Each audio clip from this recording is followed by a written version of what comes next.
Introduction: The Saga of a Dark Age.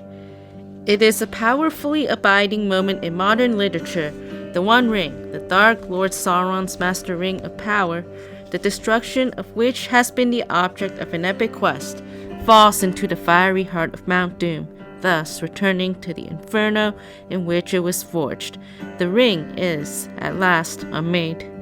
Of course, there is much that the author still has to deal with, matters to do with rescue, healing, and a coronation, followed by final reckonings and reconciliations, farewells, partings, and departures. But the destruction of the ruling ring, and with it the fall of Sauron and his dark tower, and an end to his millennia-long war of attrition against the free peoples of Middle-earth, is effectively the climactic moment in JRR Tolkien's The Lord of the Rings. For the author, however, it was an elaborate appendix to a far older tale, or series of tales, with which he had been engaged for many years and towards which his imagination had been working for even longer. As he would write, a few years before The Lord of the Rings was published, I do not remember a time when I was not building it. Through the tireless efforts of the engines of popular culture, The Lord of the Rings is now a universally appropriated symbol of the art of myth-making, ranked among the world's centuries-long storehouse of legends, folk, and fairy tales. But for Tolkien, the exploits of Bilbo Baggins and the monumental quest of his nephew Frodo were but part of a far greater story reaching back into a distant past. JRR Tolkien, writing to his son Christopher in November 1944, revealed the extent to which the great romance with which he was engaged was a continually growing, changing, and emerging chronicle. In sending Christopher the latest completed chapters together with an outline for the remainder of the narrative, he commented, "It will probably work out very differently from this plan when it really gets written, as the thing seems to write itself once I get going, as if the truth comes out then, only imperfectly glimpsed in a preliminary sketch." This approach to creative writing stemmed from Tolkien being both an acknowledged scholar and, at the same time, an admitted amateur practitioner of the novelist's craft. Although professionally and passionately rooted in research and trained in the comprehension and use of words, he was constantly, and to his genuine surprise and delight,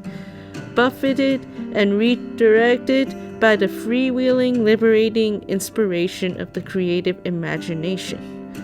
The result was The Lord of the Rings, a uniquely conceived and executed masterpiece of fantasy literature that was an ambitious sequel to his earlier and more modest tale, The Hobbit. Initially, Tolkien's readers were only aware of the book itself, not its forensically, even obsessively constructed foundation that was the disciplined labor of an academic mind. Only later, and gradually, did the public become aware of the vast, labyrinthine structure of linguistics, chronologies, genealogies, and histories underpinning the epic, yet intimate and particular narrative of the War of the Ring. Part of that foundation was a work in progress known as the Silmarillion, an intricate mosaic of imaginative writings constituting the prehistory of The Lord of the Rings and the genesis of the Middle-earth legendarium. In 1951, Tolkien was seeking a publisher who was willing to not only consider the new minted The Lord of the Rings, but who was also prepared to commit to simultaneously publishing the Silmarillion, a project on which he had, by then, been intermittently engaged for some 37 years. To promote his cause, Tolkien wrote out what he referred to as a brief sketch, although he ran to more than 7,500 words, to serve as a resume of both the Silmarillion and The Lord of the Rings, and which took pains to detail the codependency of the two projects. He first outlined the making of Middle-earth, a creation myth of considerable literary power and beauty, followed by opulently crafted histories of its different races and the mighty deeds they wrought and great tragedies that befell them across the generations that comprised what he referred to as the First Age. Then, turning to the events of the age that followed, Tolkien wrote the next cycle would deal with the Second Age. But it is on Earth a dark age, and not very much of its history is or need be told. This was a curious statement, since Tolkien had already written down much of that history in many detailed drafts of considerable lengths, including the origin and rise of Sauron, titular character of The Lord of the Rings, the forging of the Rings of Power, and of the One Ring to rule them all. Similarly, from the same span of more than 3,400 years, he had recorded an account of the establishing of the island of Númenór with its geography and nature, its people, and their political, social, and cultural history, and finally the events that led to their eventual corruption, decline, and catastrophic downfall. Tolkien's ambitious plan to present readers with the full breadth of the mythology, legend, and history of his created world as a prelude to the drama of The Lord of the Rings came to naught, publishers being understandably wary of such a costly and uncertain investment, and he was left with no alternative but to accept that the tale of Frodo Baggins and the Company of the Ring would need to stand alone. Nevertheless, the creation and eventual ruin of Númenór and the making of the Rings of Power were central events in the chronology of Middle-earth, and when, in July and November 1954, the first two volumes of The Lord of the Rings, The Fellowship of the Ring, and The Two Towers were eventually published by George Allen and Unwin, readers had their first tantalizing glimpse of that past history, providing a richly tapestried backdrop to the struggle by the free peoples of Middle-earth against Sauron and the forces of Mordor. These potent elements, though peripheral to the main narrative, proved to be, as indeed they have remained, an integral part of the book's appeal. When, in 1955, The Return of the King was published as the third and final volume of The Lord of the Rings, Tolkien added more than 100 pages of appendices that provided many details about Middle-earth, its languages, the lineage of its kings and rulers, and a chronological timeline of the events of the Second and Third Ages. For many years, these appendices, as amended in 1966 for the second edition of The Lord of the Rings, were the only gleanings of information available to the average reader seeking background knowledge to the published adventures of Mr. Bilbo Baggins and the later quest undertaken by his nephew Frodo. As Tolkien wrote in 1965 in his foreword to the second edition of The Lord of the Rings, this tale grew in the telling until it became a history of the Great War of the Ring and included many glimpses of the yet more ancient history that preceded it. With the author's death on 2 September 1973, it might have seemed that there would be no further insights into the yet more ancient history of Middle-earth, but in May 1977, Humphrey Carpenter published JRR Tolkien, a biography which not only revealed more fully than had otherwise been understood the vast scope of the work that Tolkien had created, but also offered new and enticing details of specific verse and prose narratives, such as the voyage of Arendelle and the Evening Star, and the fall of Gondolin, alluring references that would herald the appearance in September the same year of the Silmarillion as presented for publication by Christopher, a project to which he had tirelessly devoted himself for the preceding 4 years, as he sought to offer readers the opportunity to revel in his father's grand vision of the first age of Middle-earth. Although the Silmarillion focused chiefly on the mythology and the history of the elder days of Middle-earth, it also contained 2 key works relating to the Second Age, the self-explanatory essay of the Rings of Power and the Third Age, and Akallabeth. This latter text provided an account of the island kingdom of Númenór gifted to the men of Middle-earth who had loyally fought alongside the elves in the War of Wrath at the conclusion of the First Age, and described how, through the corruption of Sauron, its destruction was accomplished. Tolkien's original title for this narrative was The Fall of Númenór, later changed to The Downfall of Númenór. In the Silmarillion, Christopher Tolkien used the title Akalabeth, meaning in the language of the Númenórean, she that hath fallen or the downfallen, noting that whilst no version of the work bore that title, it was the same by which it was referred to by his father. More Númenórean detail, historic, geographic, and genealogical, was revealed when in 1980 Christopher Tolkien published Unfinished Tales of Númenór and Middle-earth, a further selection of narratives, largely incomplete, drawn from his father's writings recounting various moments of high drama during the 3 ages of Middle-earth. Like the Silmarillion, Unfinished Tales sprang from Christopher's dedicated study of his father's papers, and the book's success, despite its fragmentary nature, initiated a unique endeavor in the sphere of literary research that would result over a 13-year period in the magisterial 12-volume series, The History of Middle-earth. Mention must be made of 2 further significant texts by JRR Tolkien relating to Númenór. His fascination with his island creation and its eventual fate owed its origin in part to a recurring nightmare that began in early childhood and continued into adult life. In a letter written in 1964, he described this experience. This legend or myth or dim memory of some ancient history has always troubled me. In sleep I had the dreadful dream of the ineluctable wave, either coming up out of a quiet sea or coming and towering over the green inlands. It still occurs occasionally, though now exorcised by writing about it. An incentive for Tolkien to attempt such an exorcism arose in, as seems likely, 1936 as the result of an exchange with C.S. Lewis, his friend and fellow member of the literary group, the Inklings.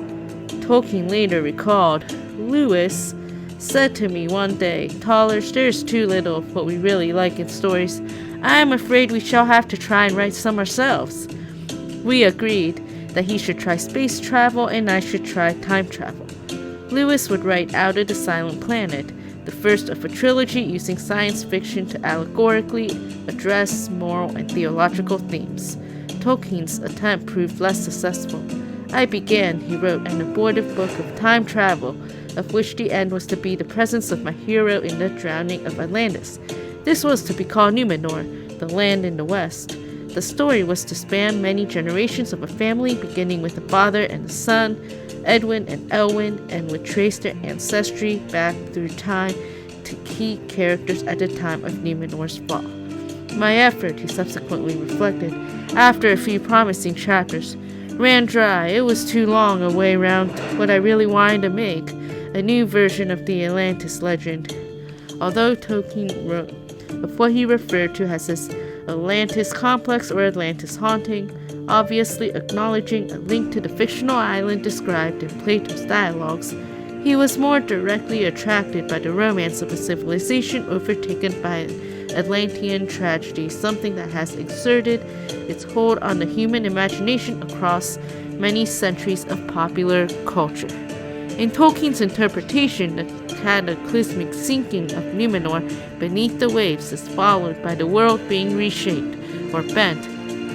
from flat to round, and with the lands of the west being removed forever from the circles of the world. A crucial element of this myth was the continuing existence of a straight road to the ancient west, which, though now hidden from view, might be traveled by any who could find it,